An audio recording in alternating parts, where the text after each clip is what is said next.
Vamos a otras informaciones. Tres regiones del país anotaron un crecimiento económico negativo en el segundo trimestre del año y la zona centro fue la que tuvo el peor desempeño. Para entender las razones de esta caída, estamos junto a Cristian Echeverría, director del Centro de Estudios en Economía y Negocios de la Universidad del Desarrollo.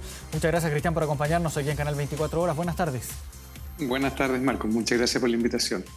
Primero, Cristian, quisiera conocer cuál es el diagnóstico que se puede realizar luego de la publicación de este informe por parte del Banco Central, el diagnóstico general a nivel país, para que después pasemos ya a revisar región por región los desempeños. Bueno, el diagnóstico general indica que nuestra economía ya está empezando, o sea, ya empezó hace tiempo, pero está ya manifestándose los signos ya crecientes de una desaceleración importante, conduciendo probablemente a un estancamiento económico, es decir, crecimiento cercano a cero, en la vecindad de cero, y ya hacia el próximo año es previsible que de mantenerse todo el contexto macroeconómico interno y internacional, ya está anticipado en las previsiones del Banco Central de una contracción de la economía chilena leve, ¿ya? Pero igual relevante en términos de los efectos sobre el mercado del trabajo, la generación de empleo, los ingresos de los hogares, las remuneraciones, ¿cierto? Entonces, eso ya se está viendo y el hecho, por ahora, las tres regiones que vemos que están no teniendo crecimiento positivo, están en contracción, ¿cierto? Pero ese número de regiones probablemente va a ir creciendo a medida que continuemos viendo datos trimestrales más adelante. Claro, son tres regiones las que presentan este crecimiento negativo: Tarapacá, Atacama y Coquimbo, que son regiones coincidentemente del norte del país, centro hacia el norte. ¿Cuáles son los factores que impulsan o que empujan estas cifras en estas regiones? Mira, a esas tres regiones yo le sumaría una cuarta, que es la región de O'Higgins, en que los factores que están mermando el crecimiento es básicamente el sector minero en lo grueso, ¿ya? Que se ha contraído en esas regiones, está teniendo crecimientos negativos. Y adicionalmente vemos que transversalmente para todo el resto de las regiones, incluyendo esas tres o cuatro, si quisiéramos decir, porque O'Higgins no tuvo crecimiento negativo, pero prácticamente cero. Pero el factor adicional que está operando para todas las regiones transversalmente es también una desaceleración fuerte del crecimiento del sector servicios, con distintas velocidades, pero es transversal en todas las regiones. Entonces, sobre este trasfondo generalizado, estas cuatro regiones también muestran, además que el sector minero, que es muy importante en esas regiones, se ha contraído, ha mostrado crecimiento negativo. Y eso es lo que las está, llevando a territorio negativo de crecimiento como total global para la región. Claro, y a eso quería llegar precisamente a cuál es la influencia que tiene el sector minero o el desempeño de la minería en general en estas regiones que presentan este crecimiento negativo, y aparte la región de O'Higgins, que usted mencionaba que está, más bien no está en crecimiento negativo, pero está muy cercano a cero. ¿Cuál es la influencia que tiene este factor, el desempeño de la minería en estas cifras publicadas? Bueno, en esas cuatro regiones la minería es fundamental. O sea, realmente en su contribución directa al crecimiento y a la actividad económica es en torno quizás al cercano al 50% de la actividad económica de las regiones. Pero adicionalmente los encadenamientos del sector minero hacia el resto de los sectores de actividad económica, incluyendo el sector servicios, por la vía de la contratación de insumos, de servicios de distinta naturaleza, esos encadenamientos hacen que probablemente la minería sea incluso más importante, como proporción total, si uno sumara todos esos efectos directos más indirectos. Entonces, por eso es que no es de extrañarse que también los otros sectores, incluyendo el sector servicio, que es muy importante en general en todas las regiones, pero en esas regiones también se ha visto severamente afectado por la contracción del sector minero. Y ahora el desempeño también del ítem de servicios. ¿Cuál es la influencia que también tiene en estas cifras, no solo en estas tres regiones, sino también, o en estas cuatro más bien, sino que también en todo el país? ¿Cómo empuja esta Bueno, cifra publicada? por la etapa de desarrollo que está en nuestra economía, que estamos, según las distintas clasificaciones, somos una economía de nivel de ingresos medios altos a nivel mundial, y por la etapa de desarrollo en que estamos también, el sector servicio es sumamente importante, o sea, es más del 70% en promedio, cercano al 80% en realidad, de la actividad económica del país. Y cambia el énfasis según las regiones. Por supuesto que en las regiones mineras la minería es más importante dominantemente importante, ¿cierto? Pero, sin embargo, el sector servicio, siendo muy importante en el país, ha estado mostrando una trayectoria también decreciente sostenida en los últimos varios trimestres, y es previsible también que por los efectos de la política monetaria contractiva, más la racionalización y balance, digamos, del crecimiento del gasto fiscal y más el contexto internacional, todos esos factores están haciendo que el sector servicio y en particular el comercio eh, va a mostrar sin duda una continuación de una trayectoria decreciente y eventualmente en algunas regiones, de hecho, el comercio ya está en territorio negativo en términos de crecimiento. Ahora, para entender también el contexto, ¿qué podemos decir de la cifra publicada durante esta jornada respecto a cifras de periodos anteriores? ¿Cómo, si es que elaboramos, por ejemplo, un gráfico imaginario, cuál es la imagen que nos entrega esta cifra si es que la comparamos con cifras anteriores?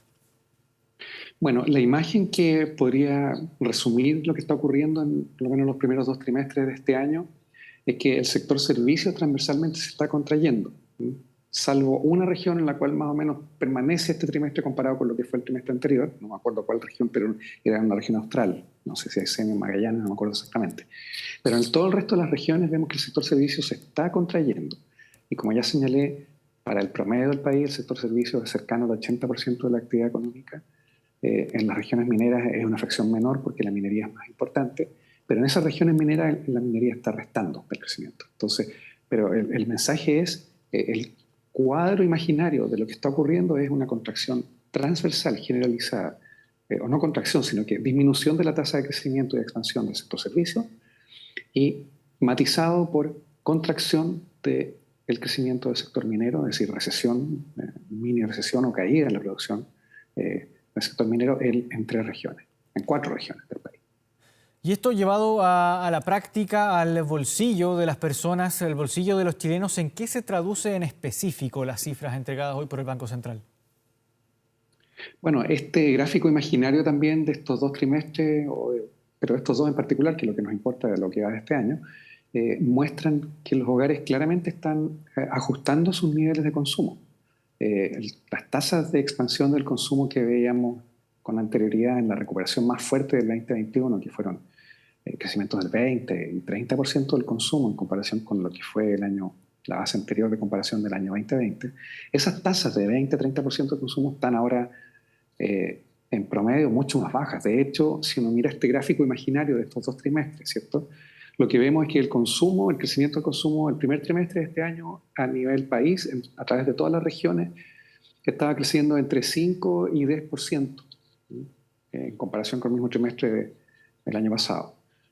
Y este segundo trimestre de este año, en la gran mayoría de las regiones, casi todas, de hecho, todas menos una, el crecimiento del consumo está siendo inferior o hasta el 5% en comparación con el mismo trimestre del año pasado. Es decir, hay una fuerte desaceleración del consumo. Eso en lo concreto. Claro, y la inflación, ¿cuánta incidencia tiene también en estas cifras, considerando que no solo aquí en Chile, sino que a nivel mundial estamos experimentando una especie de espiral inflacionaria, por llamarlo de alguna forma, que hemos visto cómo se ha venido arrastrando ya, influido quizás por la pandemia por una parte, por la guerra en Ucrania también, y todo lo que ha estado ocurriendo en el mundo a lo largo de este último año?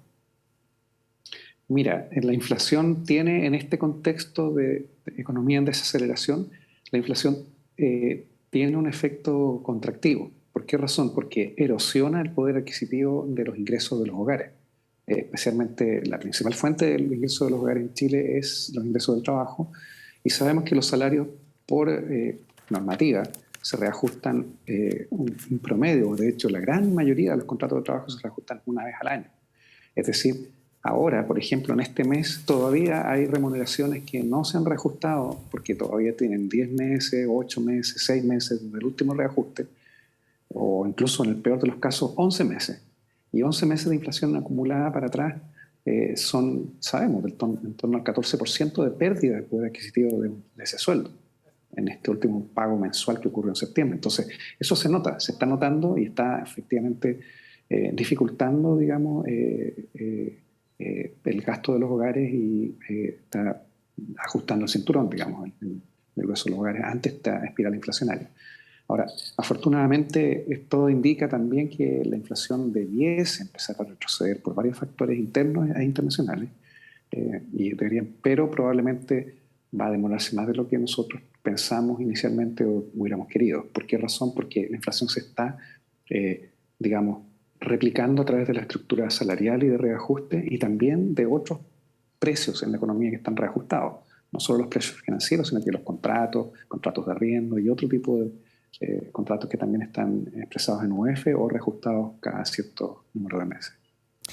¿Y ahora qué podemos esperar de aquí a fin de año y también hacia el 2023 respecto al crecimiento del Producto Interno Bruto, considerando cómo hemos visto ya en estos 2 últimos trimestres, cómo quizás se va vislumbrando algo de contracción, se camina quizás hacia la contracción de la economía y en ese sentido qué podemos esperar de aquí a fin de año y por otra parte también hacia el 2023? Mira, yo creo que lo que nos espera probablemente en los siguientes 2 trimestres de lo que queda del año, cuando salgan las cifras, es que va a continuar esta senda de desaceleración rápida de nuestra economía. Es decir, no me extrañaría que estuviéramos el último trimestre de este año, que la cifra de crecimiento esté en torno al 1,5% o 2% en comparación con el mismo trimestre del año pasado. Entonces, así vamos a entrar al 2023, con un país, una economía nacional que esté creciendo muy bajo y todavía con una trayectoria de desaceleración para traspasar, digamos, a territorio negativo entre el primer y segundo trimestre del próximo año, de nuevo, un territorio de contracción económica no muy aguda, pero de todas maneras con efectos concretos en el mercado del trabajo y en los niveles de vida de la población. Eso es lo que nos espera, es decir, no una recesión profunda, pero no muy violenta tampoco, más bien gradual y un poco arrastrada, tanto en la entrada a esa recesión como probablemente también la salida, para recuperar territorio positivo hacia fines del próximo año o comienzo del subsiguiente. Bien, Cristian Echeverría, director del Centro de Estudios en Economía y Negocios de la Universidad del Desarrollo, muchas gracias por este contacto con Canal 24 Horas. Muy buenas tardes. Muchas gracias, Marco.